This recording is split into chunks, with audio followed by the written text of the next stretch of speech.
everybody, Lee Roth with the Dean King Training Institute, still at the inaugural Las Vegas MTE. We have the opportunity and the pleasure of sitting here with Mr. Steve Hopf from Ultra Dent Tools.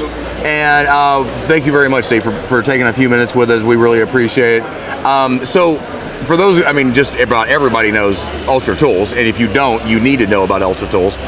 Tell us something new that's going on with Ultra. What's happening these days?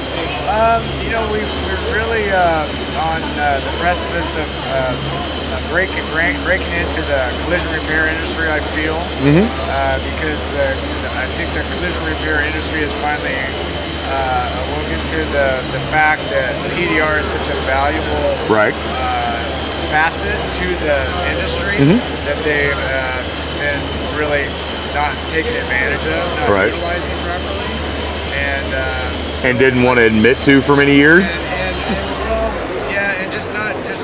They just really haven't fully embraced it. True. So it's been being utilized a little bit here and there, but really just to a small degree of what it's going to be, I believe. So I think within the next upcoming years, it's going to change dramatically. I think paintless dent repair is going to become a mainstream process within collision repair, and so that's going to give a lot of opportunity for new technicians, our business, because it's such it's not so niche, because it's a mainstream massive industry. There's about 35,000 body shops in America. Right, it really is. It's crazy. There used to be there was over 45,000 before, but with all these consolidators, it's been reduced. You know, because now the calibers and the Gerbers and all the car stars and all these guys have bought up all the little shops, and so now it's about 35,000. Yeah, they're buying all the mom and pop shops up left and right, switching them over to corporate shops. Absolutely. And our technology has improved, and so we've got equipment that's capable of fixing a lot bigger, larger dents, more severe dents, bigger creases, all kinds of much more complex repairs that we can do to an acceptable standard. Sure. And so that's what's really changing, I feel. And it's interesting because talking to so many people as I have,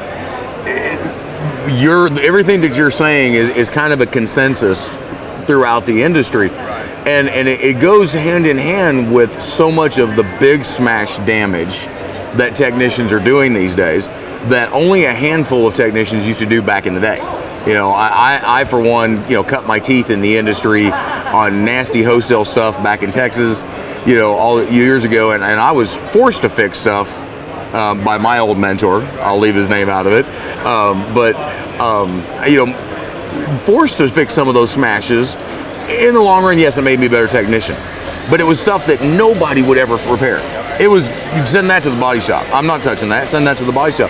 But it's really awesome to see now that not only are guys attempting those repairs and being successful at it, but that the tool manufacturers such as yourself are actually working to develop better products to make that a better part of the industry. It's really nice to see that. To allow that to be able to happen. Absolutely, absolutely. And to allow it to be able to be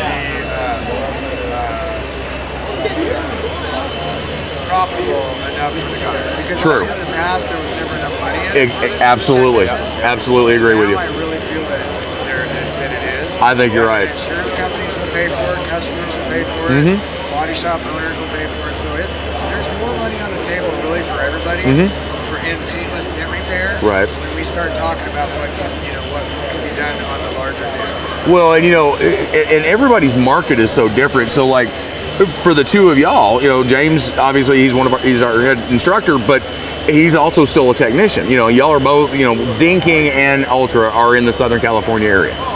We're not that far from each other.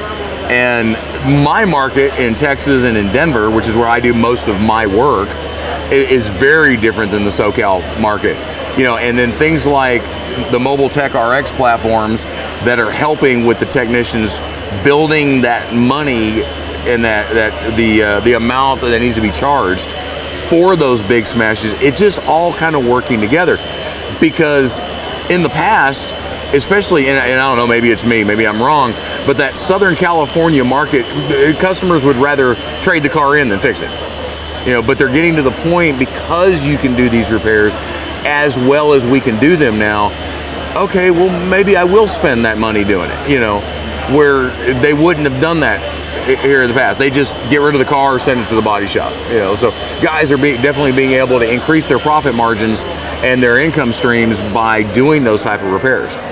So being in the industry for almost 20 years, or right at 20 years, as you have been, if you had one piece of advice to give an up-and-coming person in the industry, a technician, what would that one piece be? What would that one thing? What I always tell guys that are starting off into it, it's always so difficult in the beginning. It almost feels impossible that you're ever going to be able to learn and master this craft, because it's a very difficult thing to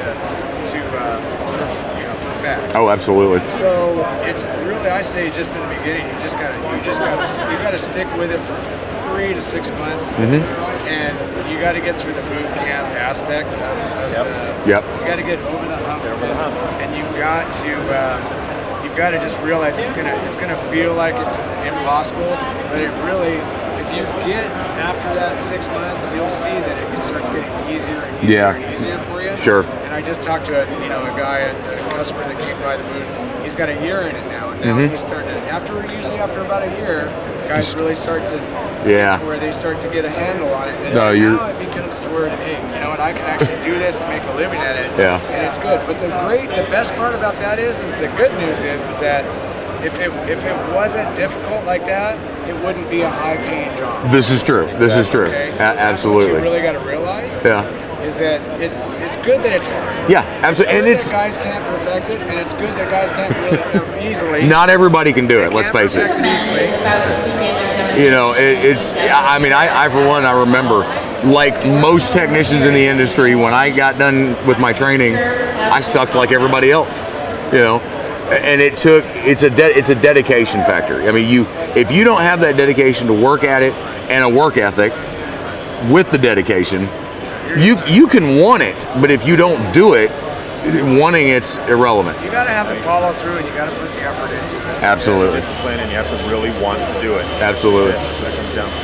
Otherwise, you won't. And I've seen so many guys that you would have never even thought that they necessarily would even have the skill to do it, that have overcome it and accomplished it. Absolutely. Been able to do it. I've seen office guys, that were never mechanical or whatever, that have been able to do it, that have mastered it, but they just put the effort into it. Exactly, and that's what it's all about. It's the effort that you have. Well, right. Steve, thank you so much. Thanks for having me. My pleasure. What booth number are y'all? I'm not sure. Okay, well, you can't miss their booth. If y'all are here, run over there and say hi to Steve and everybody over at Ultra. They're right behind the Dent trials. You cannot miss their booth. It is absolutely fabulous. It almost looks like you're walking into a black castle, okay?